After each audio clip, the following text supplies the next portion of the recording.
Buenos días a todos.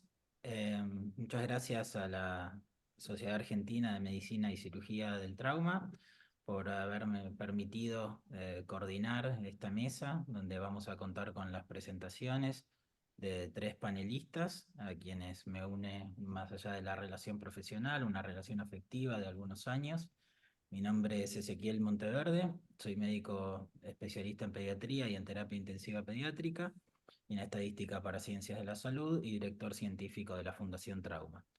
En las tres presentaciones que vamos a tener hoy, la primera va a ser por Roberto Pavlovich, que es licenciado en enfermería, especializado en educación con orientación a la gestión educativa.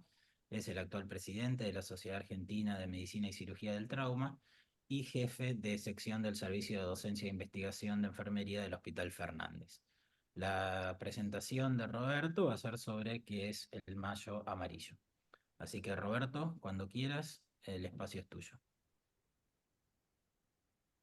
Muchas gracias. Yo también quiero agradecer a la organización por, por el esfuerzo para llevar adelante esta campaña.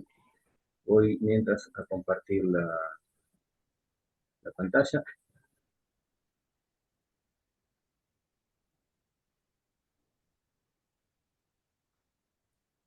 Recording in progress. Eh, ¿Se ve la presentación? Sí, Roberto. Bien. Bueno, como anticipaba Ezequiel, a quien agradezco la presentación, yo voy a abocarme al mayo amarillo específicamente, a la campaña que estaríamos realizando en el presente año. Y bueno, para hacer un breve recorrido acerca de lo que es el mayo amarillo y dar introducción a los demás participantes de este webinar, bueno, voy a iniciar respondiendo a la pregunta de ¿qué es el mayo amarillo? Bueno, se trata de un movimiento internacional que tiene origen en Brasil y tiene como propósito generar conciencia para disminuir los hechos vinculados al tránsito. Este movimiento fue creado, como dije anteriormente, en Brasil por el Observatorio Nacional para la Seguridad Vial en el año 2013, y a partir de ese momento, sucesivamente, se fueron adhiriendo diferentes países para promover la participación tanto de la población, de empresas, de gobiernos y organizaciones. En el presente son 30 los países en 5 continentes y están respaldados por 1.425 organizaciones y empresas eh, en este movimiento.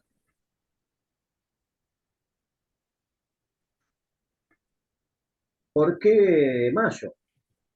Sería la siguiente pregunta que cabe. Bueno, es en relación a la declaración que realizó la Organización Nacional, la OMS, perdón, en mayo del 2011, particularmente el 11 de mayo, que definió un diseño, lo declaró de esta manera: diseño para la acción de la seguridad vial. Este diseño estaba compuesto por los años 2011 al 2020 y definió un compromiso de todos los países miembros de la OMS, eh, preocupados para realizar acciones para disminuir las cifras de lesionados y fallecidos como consecuencia de los hechos vinculados al tránsito. Esa declaración, ese diseño ya cumplió su plazo, su periodo, y en este momento nos encontramos bajo la siguiente periodización, que abarca 2021-2030 y continúa con el mismo lema de diseño de acción para la seguridad vial. La otra pregunta que cabe es ¿por qué amarillo? Bueno, amarillo es el color que simboliza las señales de atención, y además es utilizado justamente para la señalización de advertencia en el tránsito globalmente. El objetivo del mayo, de esta campaña, de este movimiento, es particularmente llamar la atención de la sociedad por el alto índice de mortalidad y heridos vinculados al tránsito en todo el mundo. Como decía, en este momento nos encontramos bajo la segunda periodización, que es 2021-2030, y bueno, define unas pautas, una serie de medidas, y también definen cómo aplicarlas y a quién corresponde y quiénes deberían involucrarse en esto. El objetivo continúa en su trabajo porque, bueno, todavía siguen siendo muy elevadas las cifras de mortalidad y de heridos vinculados al tránsito, a la inseguridad vial. ¿Qué actividades realiza el Mayo Amarillo?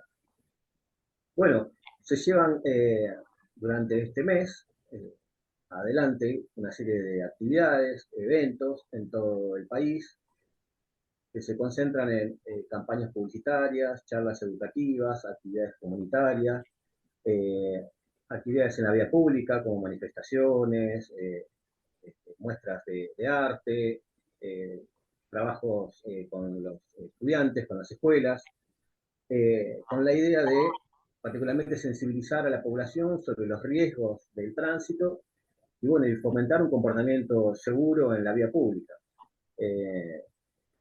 Aquí tenemos algunas imágenes en relación a algún tipo de actividades que hacen referencia a lo que explicaba recién. Y en el presente, bueno, en el presente año, en el presente mes, mayo amarillo del 2024, tradicionalmente se declara un lema que guía, que orienta todas las acciones en las campañas. Y bueno, el lema de este año es "La paz en el tránsito comienza contigo". Esa es la expresión en español. Recordemos que esto se origina en Brasil y a partir de ahí, bueno, se sigue la línea que marca esta organización. Y en pantalla también van a ver una serie de afiches, de pautas oficiales que salen del movimiento Mayo Amarillo Brasil, en donde, bueno, con un montón de estrategias tratan de sensibilizar eh, a la comunidad, como decía anteriormente. El objetivo particularmente de esta campaña de la declaración de la paz en el tránsito comienza contigo, bueno, es un lema que busca estimular cambios positivos en las conductas y los comportamientos en el tránsito y promover una convivencia más segura entre todos los involucrados en la vía pública. Aquí en pantalla me voy a tomar un espacio, un momento para reproducir un video de la campaña, que dura apenas un minuto.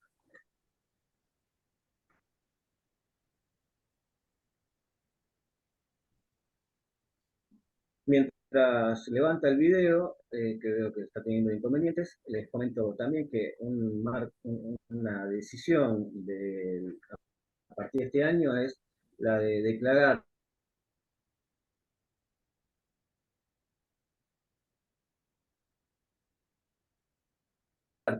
que el Mayo Amarillo se extiende y, bueno, sale un nuevo eslogan que 365 días, 366 días deberían ser este caso, corresponde al Mayo de Nación Problema. Por esto, el video es un ejemplo particular.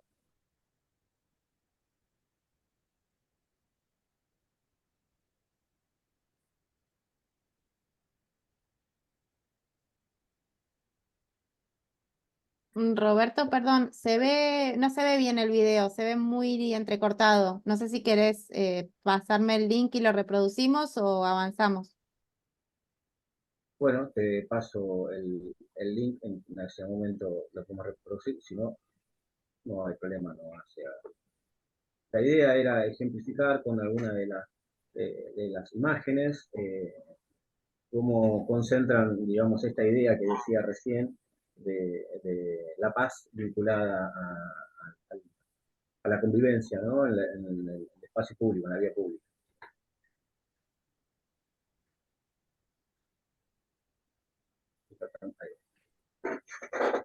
Bueno, esto más o menos es la introducción de qué es el movimiento en general. Bueno, ¿y qué pasa con Mayo Amarillo en Argentina? Bueno, en Argentina sería el segundo año consecutivo. Hay también, están disponibles las, eh, las estrategias que se utilizaron tanto el año pasado como en el presente, que corresponden bueno, lo mismo, ¿no? Una serie de, ahora más o menos les voy a comentar. Bueno, por segundo año, como decía, nos unimos a la causa sobre este esfuerzo de concientización, promoviendo también el compromiso y la participación de la comunidad en la prevención de los hechos de las lesiones vinculadas al tránsito. Eh, ¿Cómo es? Bueno, se buscará comunicar sobre la importancia de adoptar medidas preventivas y comportamientos seguros en el tránsito, que es justamente el leitmotiv del presente año. Los objetivos generales que nos pautamos en esta edición del presente año es comunicar para concientizar y desarrollar alianzas sólidas entre organizaciones con objetivos comunes. Como bien decía Ezequiel al principio, bueno, estamos en un esfuerzo entre la Sociedad Argentina de Medicina y Cirugía del Trauma, la Fundación Trauma, la Agencia de Seguridad Vial y Activas, por segundo año consecutivo conviviendo para poder llevar adelante este movimiento. ¿Por qué en Argentina desarrollamos Mayo Amarillo? Bueno, porque nos sucede lo mismo que sucede en el mundo. Las lesiones por hechos de tránsito constituyen una de las primeras causas de muerte y discapacidad. Estas lesiones producto de la inseguridad vial, cada año provocan la muerte de aproximadamente 1,2 millones de personas y causan lesiones en 50 millones de personas, según datos de la OMS. Son la principal causa de mortalidad entre los niños y los jóvenes de 5 a 29 años y una de cada 4 defunciones por esta causa afecta o involucra a peatones y ciclistas. Particularmente, ¿por qué? Bueno, con la idea de posicionar la enfermedad trauma en la agenda pública como este serio y grave problema de salud que representa. Y como decía recién, los involucrados en esta campaña del Mayo Amarillo somos Activas, la Agencia Nacional de Seguridad Vial, la SAMCT y la Fundación Trauma, bueno, ha sido el desarrollador principal de esta campaña.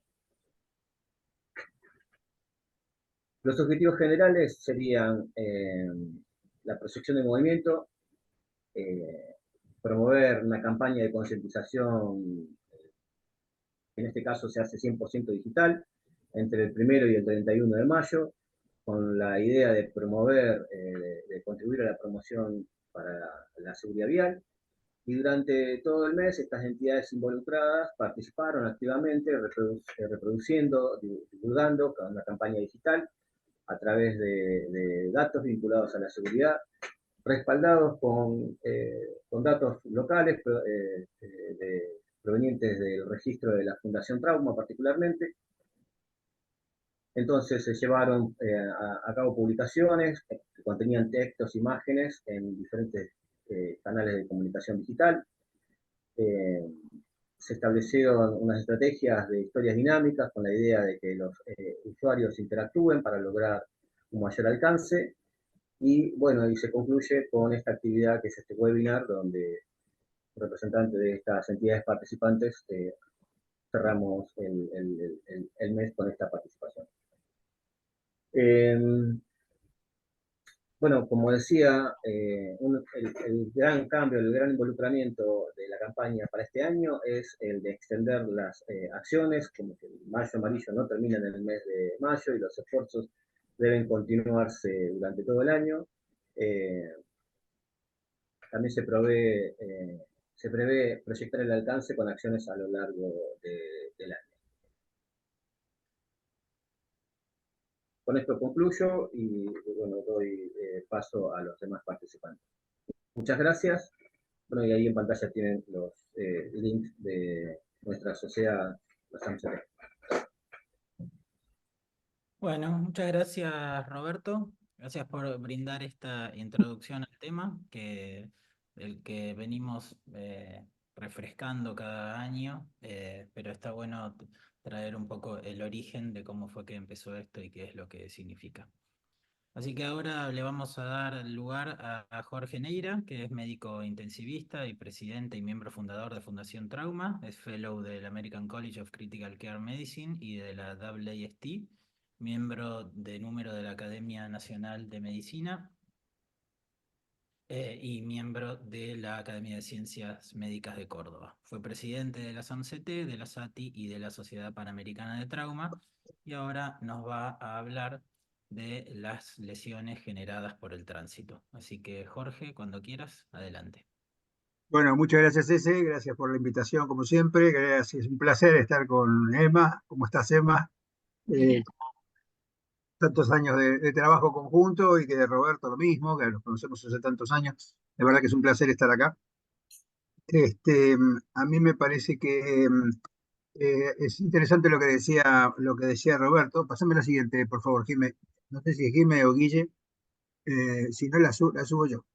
La primera cosa que yo quisiera recalcar de lo que decía Roberto hace un ratito, es que él hablaba de 1.250.000 personas que fallecen por colisiones vehiculares por tránsito, generadas por el tránsito eh, por año en el mundo, y esto corresponde a la cuarta parte del total de muertos por trauma. Es decir, del total de muertos por trauma, 5 millones son los que fallecen todos los años. Y lo interesante en el tema particular del tránsito es que por cada muerto por alguna situación de tránsito hay 3 discapacitados permanentes y 75 discapacitados transitorios. Y esto es interesante porque los años de vida y de trabajo perdidos por todas estas personas son tan grandes que generan, digamos, un costo enorme, digamos, a los países de algo que puede ser, que se puede prevenir. Por eso me parece que la gente tiene que entender que está haciendo, digamos, una campaña de prevención, disminuyendo los costos que pueden ser utilizados para hacer otro tipo de asistencia de la salud, y no solamente por atender las consecuencias del trauma.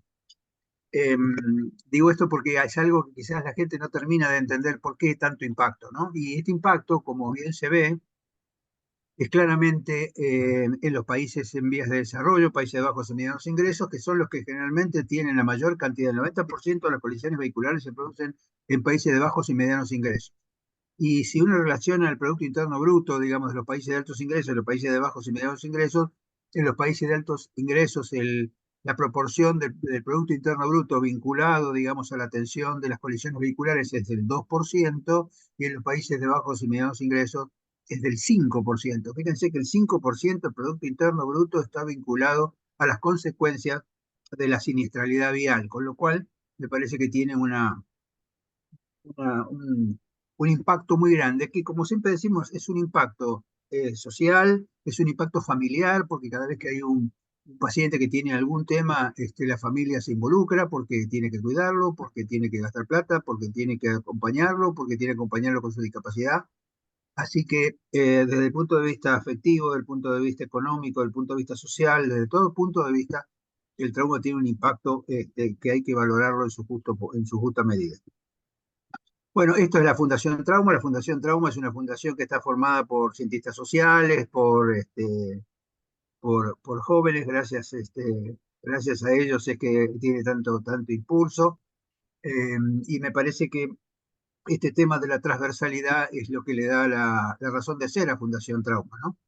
Tenemos un consejo de administración que está formado por 2 médicos, y el resto son economistas que nos dan una mano en cuanto a qué hacer con las actividades de la fundación. Y por supuesto, como ustedes saben, la directora ejecutiva es Laura y el director científico es Ezequiel, que además es el director del registro. Siguiente. Bueno, este es el primer punto: contribuimos con datos y capacitación para salvar vidas. Esto a mí me parece que son tres palabras fundamentales. La primera es contribuir, o sea que no lo hacemos solos, sino que lo hacemos siempre en conjunto. La segunda es datos de calidad, que se puedan comparar. Y la capacitación en servicio, es decir, capacitación efectuada en las personas que forman parte del programa y que se capacitan para la atención de los pacientes. Siguiente. Eh, y como siempre decimos que es el trauma, ¿no? La que sigue, y el trauma es el daño intencional o no intencional que se produce al organismo cuando se expone a cualquier fuente de energía, ya sea esta mecánica, química, térmica, eléctrica o radiante. Obviamente las colisiones vehiculares son energía mecánica, es la exposición del organismo a la energía mecánica, siempre se habla, cuando uno habla de la amenaza, las amenazas, los riesgos, digamos, los riesgos de tener algo, está vinculado con el tipo de amenaza, en este caso particular el tránsito, y es inversamente proporcional a la vulnerabilidad de las personas. Y esto es algo que vamos a ver más adelante, porque justamente son las personas vulnerables las que tienen mayor impacto con respecto a las lesiones producidas por el tránsito.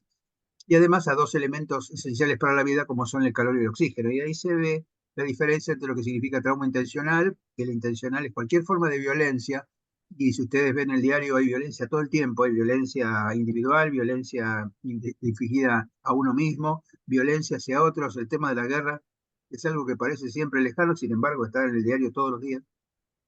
Hace años que tenemos guerras, y esto es algo que impacta, digamos, en lo que significa la muerte por trauma, que es aproximadamente un 25-30%. Y el resto es el trauma no intencional, y dentro del trauma no intencional, la causa más común, el 50%, son las colisiones vehiculares, y además están los que se producen por caídas y los que se producen en los ámbitos laborales, domésticos, recreativos y escolares. Pero si uno tuviera que hacer, digamos, una diferencia rápida, 25% de los traumas son intencionales, y del 75%, la mitad son colisiones vehiculares, y entre las agresiones, el trauma vehicular y las caídas están prácticamente todas las causas más comunes, digamos, de trauma en nuestro país. Siguiente. Bueno, aquí tenemos las causas que ya habíamos comentado, así que no vamos a enfatizar con esto. Sigamos. Primero, ¿por qué es una enfermedad? Bueno, porque tiene un agente etiológico reconocido. El agente etiológico es la causa, lo que lo genera, y esto es cualquier forma de energía, la ausencia del calor y el oxígeno. Tiene signos y síntomas que son identificables, porque uno puede identificar el tipo de traumatismo, el traumatismo del cráneo, de tórax, el abdomen, las extremidades, la fractura. Y porque tiene una fisiopatología distintiva, que es la secuencia en la mayoría de los traumas, que es edema, contusión, hemorragia y laceración. Primero la zona se edematiza cuando uno se golpea, la segunda es que se contunde, la tercera es que tiene una hemorragia, la cuarta es que se lacera, o sea, se produce una lesión de mayor importancia. Y todo esto tiene que ver justamente con la oportunidad de la prevención, porque así como una enfermedad endémica como la viruela desapareció del planeta, porque se vacunó todo el mundo todo el tiempo. Esto es lo que proponemos nosotros para esta enfermedad endémica, digamos, que es la muerte por trauma, que también tiene una vacuna. La vacuna es la prevención, y ¿quién tiene que hacer la prevención? Todo el mundo todo el tiempo, ¿no? La misma situación de todo el mundo todo el tiempo. Esto coincide con lo que decía Roberto, de que el mayo amarillo debe ser los 365 días del año. Siguiente. Entonces, como siempre insistimos, los niveles de prevención pueden ser primario, secundario y terciario. El primero es que no se produzca el hecho. Si el hecho no se produce, por supuesto no hay lesiones. El segundo es que cuando se produce el hecho, la persona se proteja.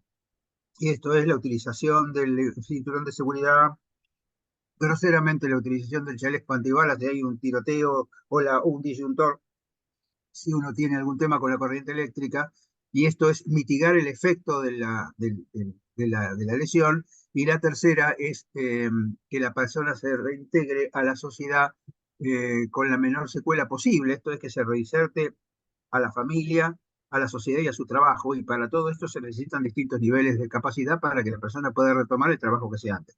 O sea que esto tiene que ver con los tres niveles, y fíjense que el tercero, que es una vez que se producen las lesiones, en realidad es el más costoso, porque este tercero tiene que ver con la implementación de sistemas prehospitalarios, sistemas hospitalarios, de rehabilitación adecuada, y para ello la prevención primaria y la secundaria, es decir, evitar que se produzca el hecho y utilizar elementos de protección, son costo efectivos, porque si nosotros utilizáramos o enfatizáramos la importancia de la prevención primaria y secundaria, por supuesto habría mucho menos consecuencias para hacer prevención terciaria, porque los efectos habrían desaparecido. Siguiente.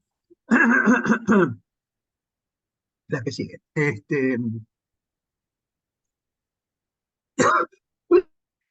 ¿Por qué tenemos un problema de salud? Bueno, ya lo dijimos. Siguiente. Tenemos un problema de salud porque, como bien decía Roberto, es la primera causa de muerte, sobre todo en adultos jóvenes, en todo el mundo.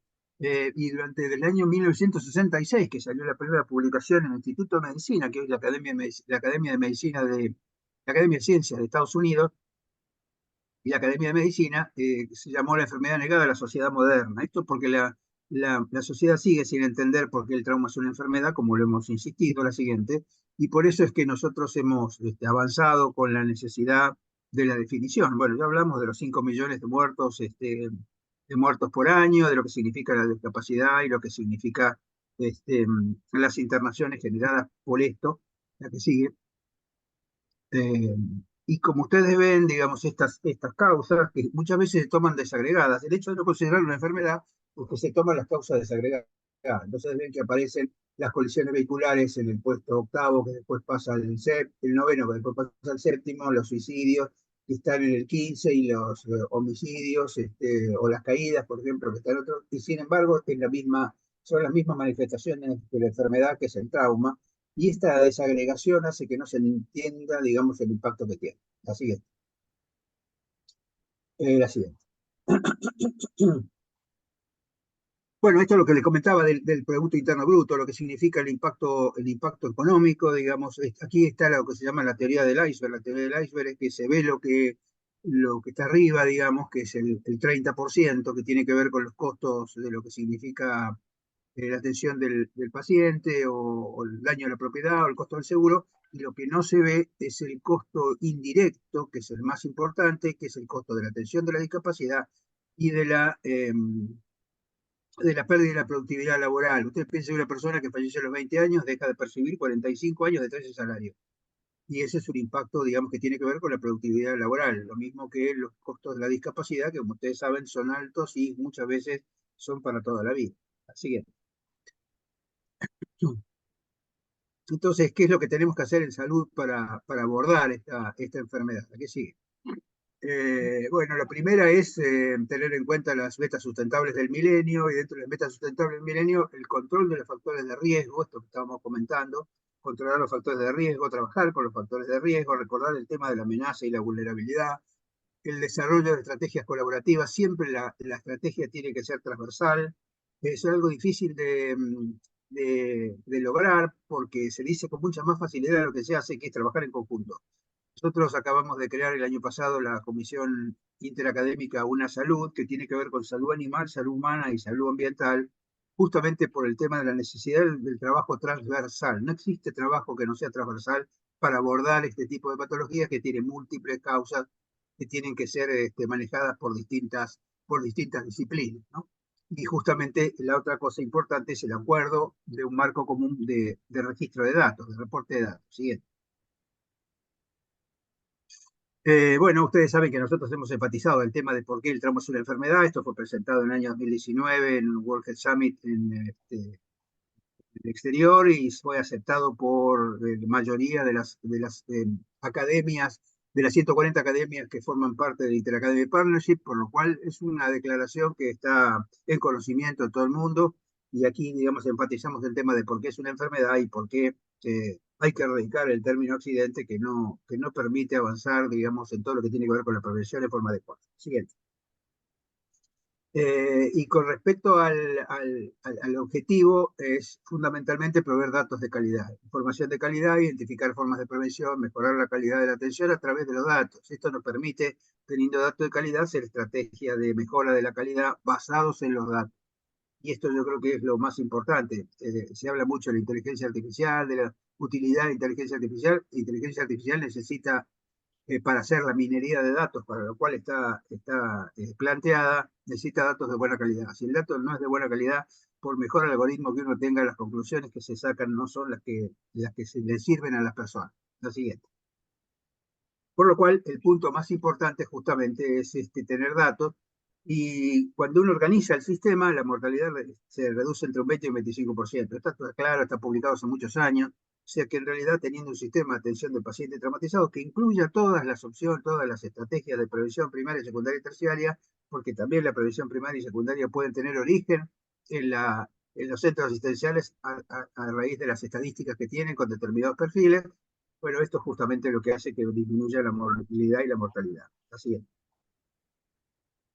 Bueno, nuestro programa Trauma, como ustedes saben, que tiene tres aspectos: una capacitación del equipo de salud, los programas de mejora de calidad, basados en los datos y la categorización de los centros, la siguiente, Y aquí lo que vamos a ver es que es una herramienta que está en la web, que está basada en estándares internacionales. Esto basado en estándares internacionales, tener un diccionario que pueda compararse es lo que permite que uno pueda hacer lo que se llama benchmarking, que es comparar los datos propios con datos internacionales y ver en qué situación está cada uno. Esto permite hacer reportes con frecuencia, reportes que son automáticos, que surgen directamente del registro cuando se cargan los datos, y a partir de los registros, también el registro del personal permite la capacitación continua en base a las necesidades locales. Así que,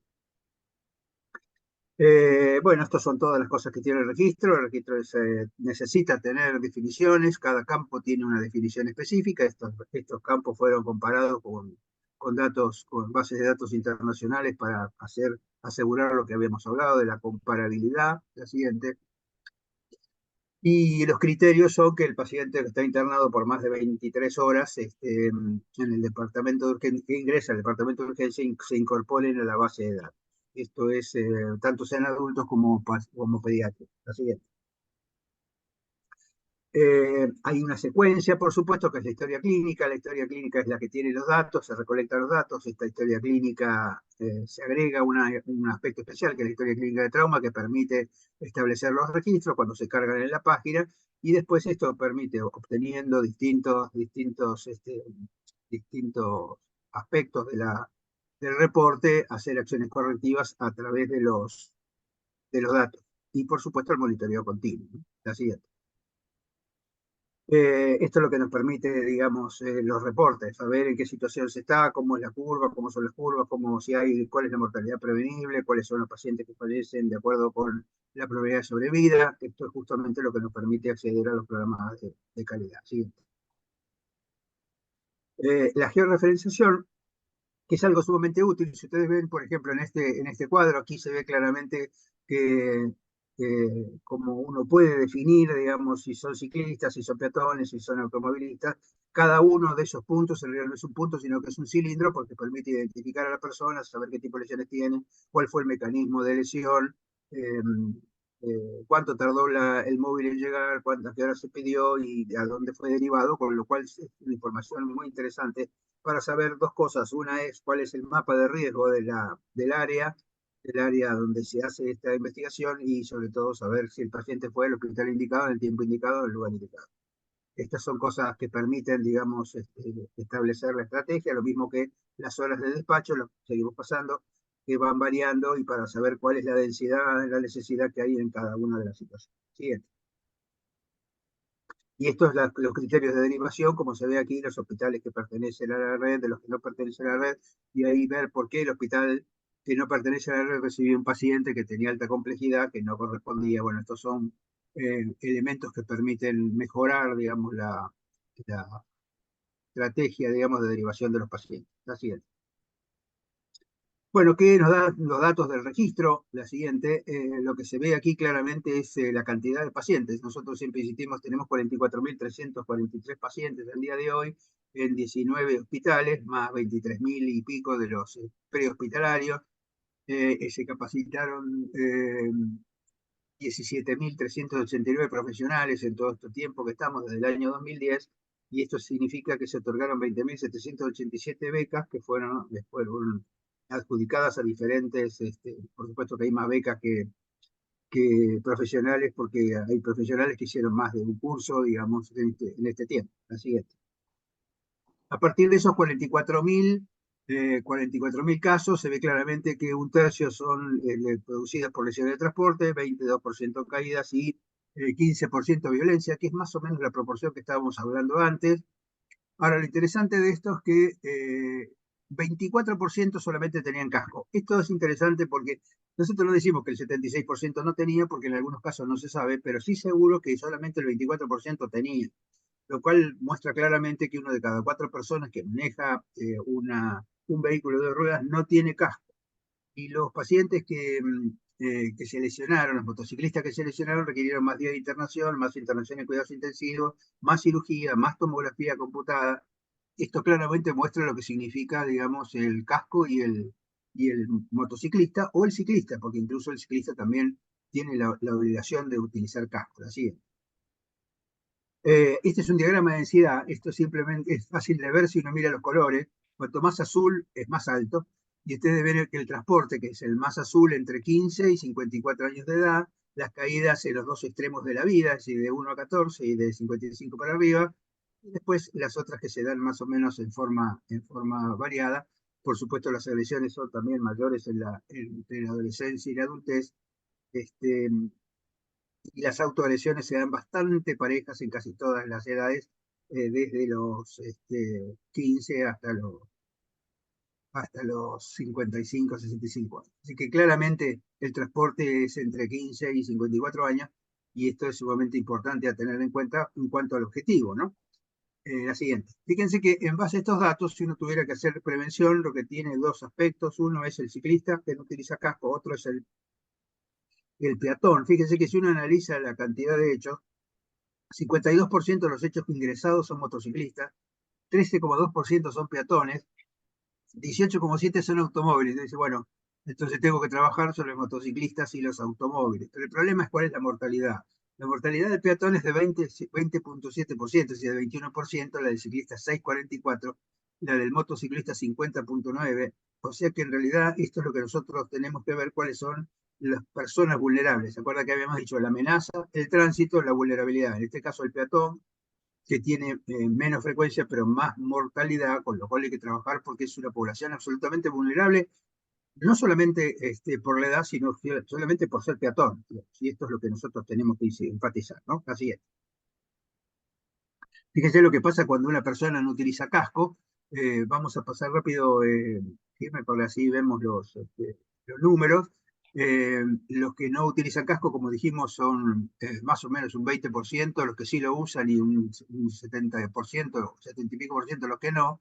Pero estas personas tienen una mayor cantidad de lesiones, el traumatismo de cráneo es más alta y la mortalidad es 4 veces más alta. Si una persona, por usar el casco, tiene 4 veces menos posibilidades de morirse que una persona que no lo usa. Y esto es una cosa clarísima, me parece que está absolutamente demostrado la importancia que tiene el casco en el tránsito. Entonces, ¿quién tiene que usar el casco? Todo el mundo. ¿Cuántas veces? Todo el tiempo. Está claro, digamos, ¿no? Me parece que en ese sentido no hay, así como el tema de quién tiene que hacer las normas de tránsito, todo el mundo todo el tiempo, quién tiene que cruzar por la línea peatonal, todo el mundo todo el tiempo. Bueno, y esto es lo que nosotros insistimos siempre, que contar con datos es el primer paso para prevenir y controlar esta enfermedad. Si no tenemos datos, no podemos hacer estrategias de intervención adecuadas. Y si no se puede hacer estrategias de intervención adecuadas, esto es lo mismo que en alguna oportunidad, en alguna situación de desastre en el mundo, se envió leche en polvo a un lugar que no tenían agua, ¿no?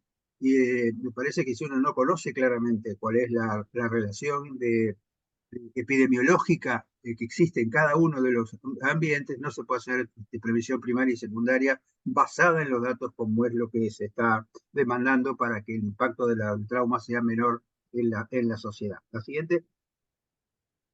Bueno, esto es lo que pudimos demostrar, si bien no es un éxito total, pero sí lo que hemos demostrado es que la mortalidad prevenible, es decir, aquella mortalidad que se puede evitar en base a las lesiones que el paciente tiene, ha disminuido, digamos, en nuestro grupo desde el año 2010 hasta ahora, más de un 25%, y esto, bueno, si bien estamos todavía en niveles más elevados, porque estamos alrededor del 20 y tantos por ciento, necesitamos seguir bajando porque la mortalidad debería ser cero. Mortalidad prevenible significa que todo lo que se hizo, algo se pudo haber modificado, y justamente lo que hay que trabajar es para que no exista ningún ítem de mortalidad prevenible que no haya sido cubierto en base a la capacitación del personal.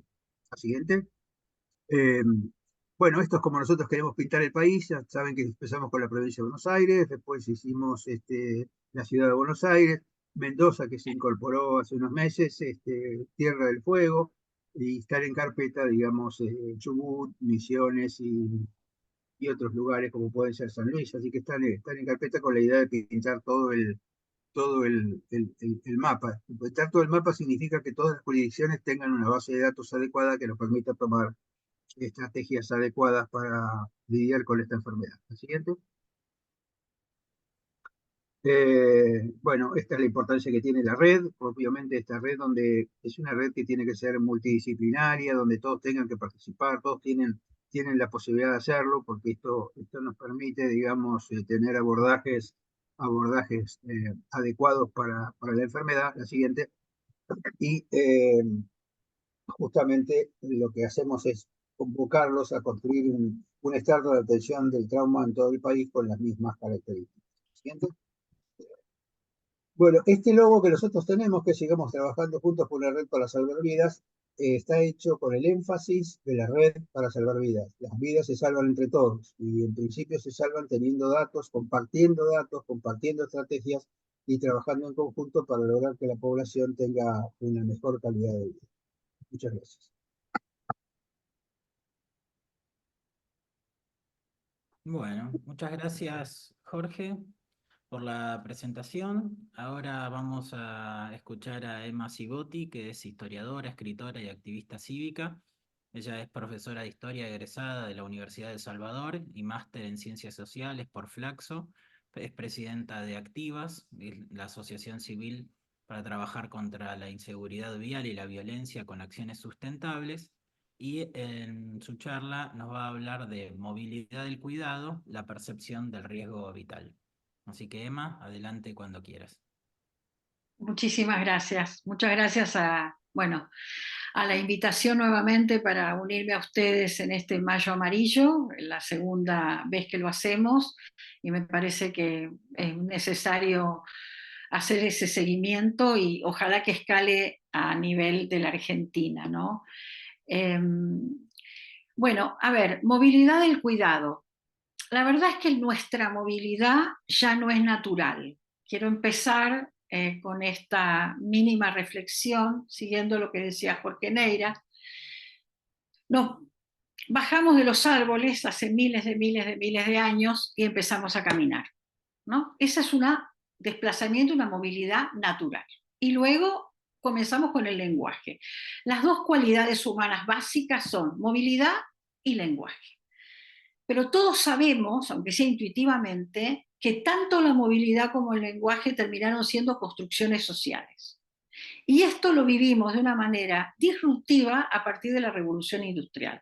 Hasta la Revolución Industrial, estoy hablando de fines del siglo XVIII, 1700 y tanto en adelante, sobre todo el XIX y XX, 1800 y tanto, la verdad es que la movilidad y el lenguaje eran atributos de la naturaleza humana. Y parecía que no tenían nada que ver con la sociedad. Y de hecho, si alguien hubiera dicho que eran atributos sociales, hubiéramos discutido bastante en el siglo XVII y para atrás. Claro, con la movilidad motora, me apresuro, ferrocarril y después automóviles, la movilidad dejó de ser una construcción solamente natural y pasó a ser una construcción social. Y ahí es donde tenemos todos un problema sideral. Siempre digo esto, porque no quiero que nos sintamos particularmente mal, algo así como con un ADN defectuoso como generaciones humanas actuales, en relación a la humanidad anterior o pre-revolución industrial.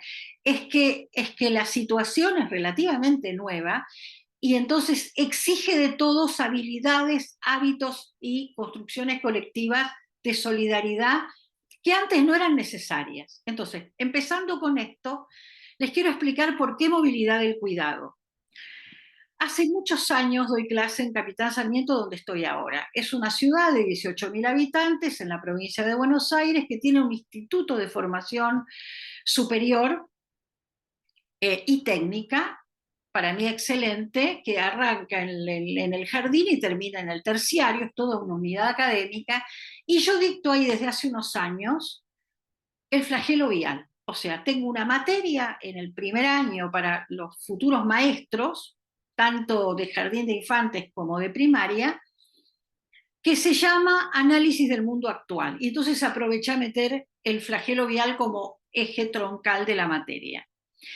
Es una ciudad que tiene incidentes viales permanentes, digamos, más chicos, más grandes, y por supuesto la cercanía a la ruta ha hecho que acá todas las familias conozcan lo que es el sufrimiento por la pérdida de un ser amado, digamos en la ruta. ¿Qué es lo que hago en ese curso y con el apoyo de la ONG? Instalamos la idea de la percepción del riesgo vial, porque es algo que me daba cuenta que no tenía nadie. O sea, uno habla con las personas, percepción del riesgo vial, ¿eso qué es? Entonces los ejercicios, porque son ejercicios, empezaron siendo simplemente con las categorías de la seguridad vial, ¿no es cierto? O sea, imagínense toda la conceptualización que ya hay, visión cero, enfoque seguro, rutas que perdonan vidas, o sea, esas rutas que están también construidas que permiten que aquel que hace una maniobra equivocada finalmente no termine ni muy lesionado él ni los demás, en fin, una cantidad de cuestiones con las que se ha avanzado mucho en las últimas décadas. Cuando todos saben eso, ¿no? Todos los estudiantes han cursado, están en el curso y han aprendido a manejarse con ese tipo de conceptos, salen a la calle y la consigna es: miren su manzana, hagan la observación in situ. Y vuelven con los ojos redondos como plato, porque jamás se habían dado cuenta de las situaciones de riesgo vial que los rodeaban. Mala cartelería o simplemente baches o zonas que se inundan, etcétera, etcétera, etcétera. Mala iluminaria, autos mal estacionados, autos sobre la vereda, todo lo que para ellos era natural y una cuestión de, bueno, soy peatón, me tengo que bancar, deja de ser natural, porque es una construcción social, evidentemente, de natural no tiene nada. Bien, el segundo ejercicio es: salgan con los hijos de la casa, los niños, los hermanos, y las edades que marco son entre 5 y 8 o 9 años. O sea, son escolares, pero escolares, digamos, del primer ciclo, ¿m? Jardín y primer ciclo, o preescolar y primer ciclo. ¿Y qué pasa ahí en general? Bueno, que vuelven todavía más impactados, porque han empezado a conversar con sus hijos, sus hermanitos, los niños del hogar, de lo que les pasa a los niños en la calle. Cosa que no hablamos jamás, que no está en el menú, ni siquiera está en el armado de la educación vial básica, que es el niño actuando en la calle y diciendo lo que le pasa. Voy a sintetizarles. Tienen miedo. Empecemos por el principio. Tienen miedo. ¿De qué tienen miedo? Vienen muy fuerte, mamá. Entonces un nene le explica a la madre que para cruzar una calle, Capitán Sarmiento es una ciudad tranquila, si la comparamos con la escala conurbano o Buenos Aires o Cava. Viene muy fuerte, mamá, yo me paro acá detrás del poste de luz y espero. ¿Por qué? Porque se puede subir a la vereda. Bueno. Para sintetizar, madres que a lo largo del curso, promediando ya la mitad de año, vienen con caras de estupor porque se acaban de dar cuenta en ese momento que manejan muy rápido. Es maravilloso que se den cuenta. La pregunta es: ¿por qué se dieron cuenta? Porque iban con el nene y el nene iba agarrado al asiento, con cara de susto. Entonces, aquí tenemos que todos empezar a percibir el riesgo vial como algo que es una construcción social. Hay ciudades más peligrosas, donde el riesgo vial es más alto, y ciudades donde es más bajo. Y eso es una decisión de política pública, pero también de conducta humana. O sea, está todo junto ahí, ¿no? Un poco esto. Tenemos que hacerlo todo el tiempo, todos, y no a veces, ¿no? Es lo que decía Jorge hace un rato. Entonces, empecemos. Los niños no pueden estimar la velocidad del vehículo que se les acerca. No pueden. Hasta los 8, 9 años, 10, por una cuestión de madurez neurológica. No saben si el auto va o viene, si está parado, si viene rápido o no. Primera cuestión. Los niños tienen una visión periférica de ángulo muy, muy corto, 30 grados, no más. O si ustedes ven a un chiquito, y no tan chiquito, estamos hablando de escolar, va a la escuela caminando, para cruzar el nene tiene que doblar su cabecita totalmente, pues no tiene visión periférica. Nosotros, ni enterados cuando circulamos, sea en bicicleta, en motocicleta o manejando un auto, no nos damos cuenta de lo que le pasa al chico cuando va a cruzar una calle. Y los chicos, además, tienen una estatura que les reduce muchísimo el campo visual. No solamente a nosotros nos lo reduce porque los vemos poco, sino que a ellos también. Y no les cuento con los ruidos, eso pasa con los más chiquitos. Ustedes habrán visto que cuando un nenito de edad, inclusive jardín de infantes, siente un ruido fuerte, trata de saber de dónde viene y no puede orientarse sobre el origen de ese ruido, de ese sonido. Entonces, tenemos una población extraordinariamente vulnerable, de la que nosotros parece que no somos conscientes. Extraordinariamente vulnerable.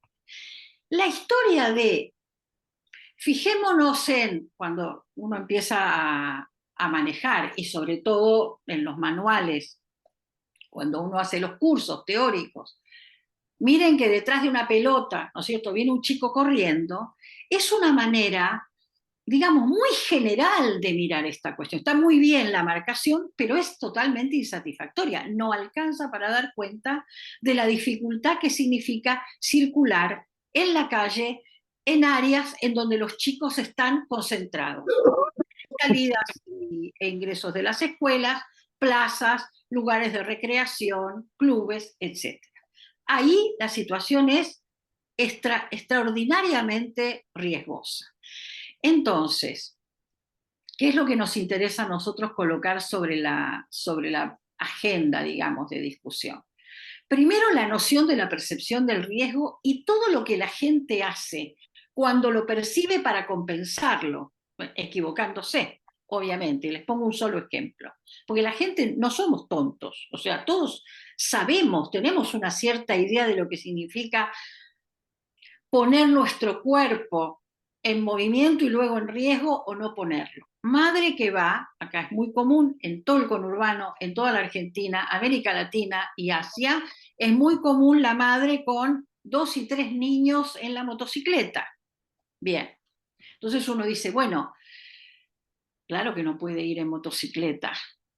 Bueno, la explicación que da es una explicación, es que nos lo han dicho. Bueno, pero lo que pasa es que tiene que ir a la escuela y yo no puedo dejar 2 en casa y llevar a 1 y después porque en casa no hay nadie. Entonces, bueno. Ahora, fíjese lo que pasa con esa madre. ¿Qué te dice para, frente a la idea de ese riesgo que ella percibe, compensarlo? Voy despacito. Despacito una motocicleta es 20, a veces 30, es mucho. Para una caída es mucho, y más de un niño. Entonces lo que tenemos es un problema que es de política pública, pero también es un problema económico-social, y es un problema de cada uno de nosotros, porque finalmente entre todos hacemos el tránsito. El tránsito es una situación y construcción totalmente colectiva. Entonces, bien, ahí estamos frenados por un lado, tratando de reflexionar con las autoridades del municipio, porque firmamos un convenio, pero al mismo tiempo tratando de resolver una cuestión que no tiene una resolución fácil, y que lo único que se puede hacer en el mientras tanto, esa madre puede conseguir un sistema de transporte mejor, etcétera, etcétera, es decir, la situación económica de todos tiene que mejorar, es bajar velocidades. Esto Jorge Neira lo ha explicado más de una vez maravillosamente bien. Ustedes desde SAMCT y la Fundación lo han explicado maravillosamente bien. El cuerpo humano no resiste velocidades mayores a 30 kilómetros a la hora, los niños menos que eso. Por lo tanto, las velocidades de circulación tienen que bajar. Es muy difícil instalar esta idea. Es muy difícil instalar esta idea. Les voy a decir, en la República Argentina hay una sola capital de provincia, yo me saco el sombrero, que es Santa Rosa, La Pampa, que tiene un intendente comprometido con 30 kilómetros por hora en la zona más amplia céntrica del ejido urbano, y que aún así no logra instalarse pese a la ayuda de una fundación que trabaja mucho, es una ONG que se llama Fundación Estrellas Amarillas La Pampa Santa Rosa, porque la reactividad de los vecinos, la reacción furiosa de la población es enorme. Entonces, el problema de la baja de velocidades para nosotros es un problema enorme. El otro problema es detectar dónde sucede lo que no debería suceder nunca. Y aquí ustedes subieron, digo ustedes porque yo no conocía esa placa extraordinaria, que es esta placa. Esta placa, por supuesto, es una síntesis, ¿no?, de una información basada en datos veraces. Como dice Jorge Neira, el 70% de los choques ocurren en trayectos cortos a menos de 15 kilómetros de distancia de iniciar el viaje y a una velocidad de 50 kilómetros por hora. A esta velocidad el choque es similar a la caída de un cuarto piso. Esta situación, que uno ve en una placa fría y piensa, bueno, es una teoría, es una abstracción. No, no, nosotros en la ONG la receptamos de esta manera y se los cuento fácilmente. Por eso es que la placa a mí me abrió también la posibilidad de empezar a trabajar más seriamente en esta cuestión. La cantidad de casos de familiares de víctimas mortales que llegan diciendo, acababa de salir, había empezado su viaje para la mensajería, ¿no? Por ejemplo, el motociclista que trabaja en mensajería o en delivery, acababa de salir. O el familiar que dice, mi hijo salió a dar una vuelta en motocicleta, no se llevó el casco porque iba a la vuelta, ¿no? Entonces, el acababa de salir o estaba por llegar, ambas situaciones, nos vuelven a marcar el problema de la percepción del riesgo vial. Y esto es lo terrible. Y es que aunque sepamos mucho, y todos tratamos de saber todo lo posible, nos pasa a todos, tenemos la idea de compensar el riesgo con muy malas ideas. Entonces, creemos que como estamos llegando a casa ya estamos, como si fuese automático. No, yo todavía no estacioné el auto, no estacioné la moto, no me bajé de la bicicleta, no terminé de cruzar la calle, no llegué a mi casa. La movilidad no es una cuestión natural y automática, es una construcción social. Y ahí suceden muchas veces hechos que se podrían haber obviamente evitado. La distracción, la falta de atención permanente, que es enormemente fatigosa, no me cabe duda, pero es que nuestra movilidad ya no es natural.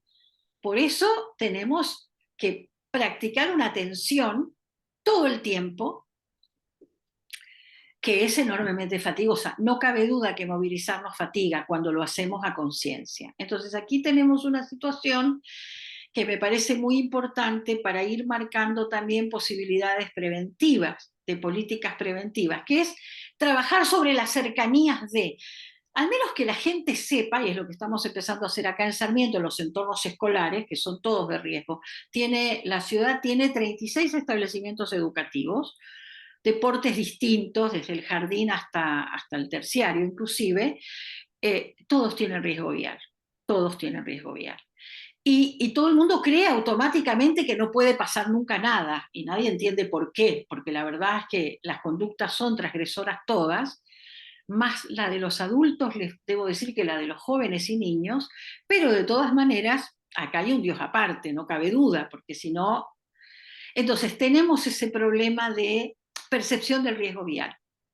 Creemos que es algo que no nos va a pasar nunca, creemos que es algo abstracto que está en la literatura del tema, y no terminamos de entender algo que es básico. Cuando nos movilizamos a pie, inclusive en bicicleta o en motocicleta, pero todavía más a pie y en bicicleta, los 5 sentidos que tenemos pueden alertarnos de. Cuando estamos arriba, manejando o acompañando dentro de un vehículo motorizado 4 ruedas o más, pero los vehiculizados de 4 ruedas, alta gama, que parece que uno fuera en una cápsula espacial, perdemos toda noción de percepción de lo que está fuera de nosotros. Realmente ahí, si no vamos con máxima atención, nos equivocamos siempre, ya no tenemos la percepción de nada, los sentidos no nos sirven. Entonces ahí tenemos un riesgo mayor. Quiero cerrar esto mostrándoles ahora un video, y quiero que lo miren de esta manera. Es el video, es el spot que hizo la Federación Internacional del Automóvil en el año 2015 para alertar justamente sobre la situación de los niños, de la que yo hablé. Fíjense antes de mirarlo, por favor, aprecien mucho lo que hacen los niños africanos y lo que hacen los niños de París. Presten atención a eso porque ahí también hay un mensaje sobre el que quiero volver cuando cerremos el video.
Bueno, es muy fuerte, es brutal, son los dos extremos de lo que no queremos, porque uno dice París, sí, pero los niños en París no tienen una movilidad autónoma, no les enseñaron a circular por las vías, no miran nada a su alrededor. Los niños africanos están evidentemente expuestos a la sobrevivencia más brutal, por lo tanto tienen todos los sentidos atentos, ¿no? Pero también vivir así es imposible, ¿no? En algún momento alguno de esos sentidos puede flaquear. Se organizan para cruzar, ustedes vieron, ¿no? Una organización perfecta, ¿no? El mayor se queda al final con el menor, cuando todos los otros han cruzado, para ayudar al más pequeño, ¿no? Y los niños de París no tienen esa preparación, lo que nosotros llamamos en la ONG movilidad autónoma. Nosotros queremos una infancia con movilidad autónoma. La autonomía de la movilidad es algo que tienen que ganar también en la infancia, y ahí los padres, madres, primero que nada, después la escuela y todo el mundo adulto, los tiene que ayudar, evidentemente. Porque, repito, la movilidad es una construcción social. Muchísimas gracias. Gracias a vos, Emma, por estas reflexiones y también por el video de las presentaciones. Ya estamos un poquito pasados de tiempo, pero me gustaría por ahí tomarnos unos 5 minutos finales para hablar con ustedes. Y me quedaban algunas cuestiones acerca de la presentación de Roberto, en el cual hablaba de alguna serie de acciones que se podían llevar a cabo desde la perspectiva del Mayo Amarillo y cómo ampliarlas con diferentes organizaciones. También de Jorge, una idea sobre la transversalidad que tiene todo esto, todas las acciones que uno puede implementar y que es importante que se implementen en en las diferentes organizaciones. Y de tu presentación, Emma, y sobre todo con esta reflexión final, a ver de cómo se llega de distintas maneras a distintas personas cuya realidad por ahí es muy diferente. Porque es cierto lo que vos decís, esa cuestión de que por ahí nos vamos de viaje, agarramos la ruta, hacemos 400 kilómetros, entonces eso implica una preparación diferente. A nadie se le ocurre, viste, ya antes de que arranque el auto, te tenés que poner el cinturón de seguridad porque vamos a ir a la costa. Pero cuando salís todos los días, no, nada, eso es algo que pasa un poco por encima. Así que, bueno, me quedo con esta idea y no sé si alguno de ustedes quiere reforzar o ampliar alguna de las cuestiones que se mencionaron. Sí, a mí me gustaría retomar lo que decía Emma del tema de la percepción del riesgo. Yo creo que es crucial el tema de la percepción del riesgo, y la percepción del riesgo es de todo el mundo. Digamos, todo el mundo tiene que percibir el riesgo, tanto como decía Emma, el que va arriba de un auto de alta gama, como el que va caminando, ¿no? A mí me parece que por eso es el tema de la importancia de la transversalidad. Esto no lo podemos ver nosotros solos. Yo recuerdo hace muchos años, cuando yo recién empezaba con estos temas, haber visto un video de los suecos, de unos suecos caminando de rodillas, para ver cuál era la visión de un chico de determinada estatura de la esquina, ¿no? Para ver si el chico veía o no veía, porque el adulto lo veía porque estaba en otra posición. Y a mí me parece que esto que dice Emma es cierto, digamos, me parece que hay que empoderar, digamos, a los chicos, a todo lo que tiene que ver con el tránsito, pero es cierto que el 90% de los muertos por colisiones vehiculares se producen en países de bajos y medianos ingresos, y el ejemplo claro es el video, ¿no, Emma?